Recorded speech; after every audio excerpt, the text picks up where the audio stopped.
Hi, I'm Rita Heichenfeld, and welcome to Love Starts in the Kitchen.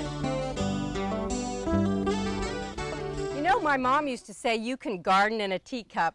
No, you don't need a plow in the lower 40 to turn out some wonderful herbs and even veggies in containers. Today I'm going to show you just how to do that. You're not going to believe how easy it is. Well, you know, we talked about container gardening and all the herbs that look so beautiful and grow so well in containers. Affords a lot of people ways to garden container gardening. But how do you make a container garden? You're not going to believe how easy it is. First thing you need, of course, is a container. Now you need one with good drainage, and I love using recycled items like this old market basket. It's got great drainage, of course. You can see all the openings here. What I've done on the bottom is just lined it with a little bit of a plastic wrap right there, and I've poked holes in there so that the water can go through, because good drainage really is essential. Okay, we've got the pot. Now what else do we need? Of course, we need soil. And I like to start out with a soil blend like the one that already has all of the nutrients in it. I forget the name of it. It's called, Miracle Grow makes a great soil.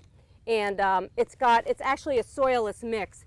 But the great thing about it is it's got perlite, it's got some fertilizer in it. You're just ready to grow. It's got everything you need. So there we go. Now we've got the soil, but in containers, the problem with that is you're committed to two things, fertilizing and watering. Now look at this. I know what you're thinking, baby diapers. Why would I even consider these in a container? Well, you can actually line the bottom of a container with these baby diapers. You know why? They have these little polymers that soak up moisture.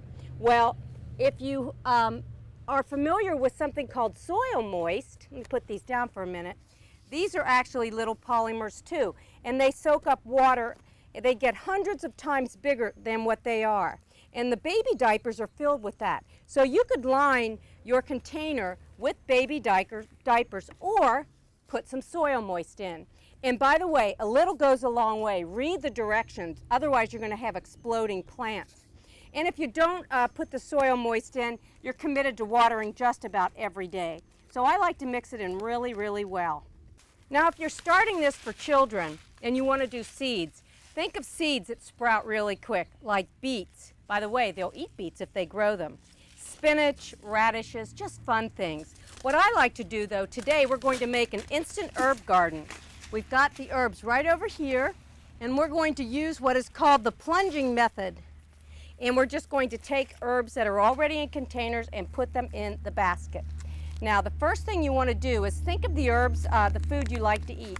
By the way, this is a wonderful lavender mint, but I want you to look at the bottom. You can see you have to tease the roots apart a little bit. See how they've grown up? It's getting root bound. So you want to tease those roots apart just a little bit, and that way they'll grow quite nicely. So you want to put that in there. And I'm putting the mint in front. The reason is the mint being in front is good because it will trail over. And remember that orange thyme I talked about earlier? Well, here's another plant. Again, it's a little bit root bound, so we're going to tease the roots apart a little bit, like that. Give it really a lot of great room to grow. I'm going to put that right in there. And let's put some sage in the back, because sage is a wonderful plant. It's really aromatic and great for cooking. And actually, sage and thyme tea makes a great tea for anything upper respiratory. So we'll put that in the back because that's going to get a little bit taller. And let's see, what else do we have here? Oh, basil. This is almost like an Italian garden. Okay. Basil will get almost 2 feet high. So even though this is a small specimen, I'm going to go ahead and plant it in the back because in time it will grow above the thyme and the mint, and it will get as tall as the sage. So this is basil, and that will be really a nice little plant to grow. And I think one more, and notice how many plants I'm getting in here. You can really jam them in, and you'll have to harvest them a lot quicker, but they do grow quicker in containers simply because you have more control. This is lavender. It makes a beautiful background plant as well. So we've got them in, and now what we're going to do is we're going to put them in a decorative container. You are committed to watering, so make sure you water them in really, really well. And with the soil moist, these little polymers, you won't have to water every day. But you'll know, put your finger down, and if it's dry, oh gosh, halfway up your thumb, you need to water. So we'll just stick this here. You get the idea. And then we'll put it in a pretty container.